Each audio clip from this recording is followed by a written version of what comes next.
السلام علیکم ورحمۃ اللہ وبرکاتہ۔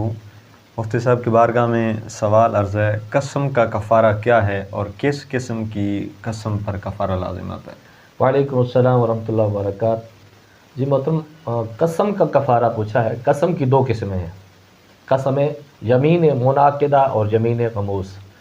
جو کفارہ لازم آتا ہے یمین منعقدہ، یعنی مستقبل کے لیے کوئی قسم اٹھائی کہ میں اللہ کی قسم فلاں کام نہیں کروں گا، پھر وہ کام کر لیا تو پھر یہ قسم ٹوٹ جائے گی اور اس پر پھر کفارہ دینا ہوگا۔ اور کفارہ یہ ہے کہ 10 مساکین کو 2 وقت کا کھانا کھلائے، جن کو صبح کو کھلائے انہی کو شام کو کھلائے، یا پھر 10 مساکین کو سوٹ یعنی پہننے کے کپڑے دے دے، یا پھر 10 مساکین کو 10 وقت کا کھانا دے دے۔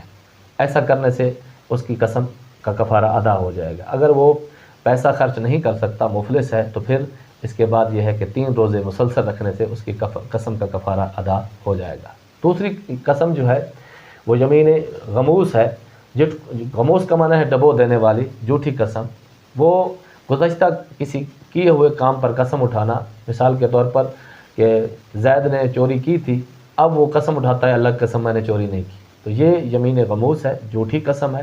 اور جھوٹی قسم کے بارے میں احادیث پاک میں یہ فرمایا گیا ہے کہ یہ جس نے جھوٹی قسم اٹھائی ہے، یہ اس کا مال بھی ہلاک ہو سکتا ہے، اس کی اولاد بھی ہلاک ہو سکتی ہے، اور اس کی اپنی بھی تباہی اتر سکتی ہے، کیونکہ غموس کا معنی ہے ڈبو دینے والی۔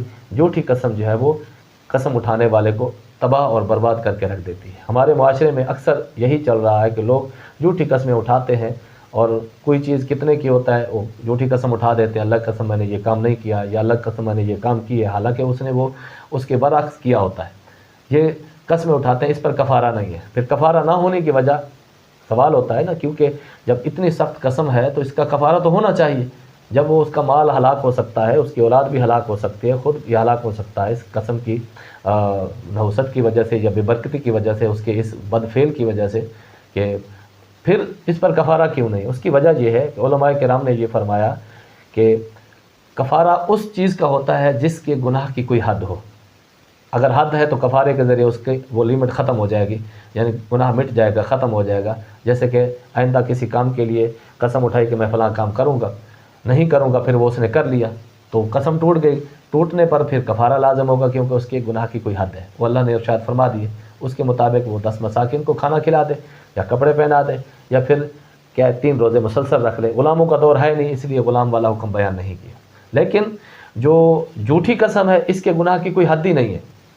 اس کی مثال علماء نے یہ فرمائی ہے، اگر کوئی شراب پیے گا تو اس کو کوڑے لگیں گے، اور اگر کسی نے پیشاب پی لیا تو اس پر کوڑے نہیں لگیں گے، کیونکہ یہ شراب پینے سے زیادہ بدتر ہے۔ اس لیے اس کے لیے سچی دل سے توبہ کرنا ضروری ہے، صدقہ بھی کرے، خیرات بھی کرے، اللہ کی بارگاہ میں توبہ بھی کرے، اور توبہ کے نوافل بھی پڑھے، استغفار بھی پڑھے۔ اور اس کی کوئی لیمٹ نہیں ہے کہ کتنا صدقہ کرنا ہے، اور اس کی یہ بھی لیمٹ نہیں ہے کہ کتنی مرتبہ استغفار پڑھنا ہے، اور اس کی یہ بھی لیمٹ نہیں ہے کہ کتنی مرتبہ اس نے توبہ کے نوافل پڑھنے ہیں۔ اس وقت تک توبہ کے نوافل پڑھتا رہے، اس وقت تک استغفار کرتا رہے، اور اس وقت تک صدقات خیرات کرتا رہے، جب تک کہ دل اس کا مطمئن نہ ہو جائے اللہ کی طرف سے کہ ہاں اب میرا گناہ معاف ہو گیا ہوگا۔ اس وقت تک یہ کام کرنا اس کے لیے ضروری ہے۔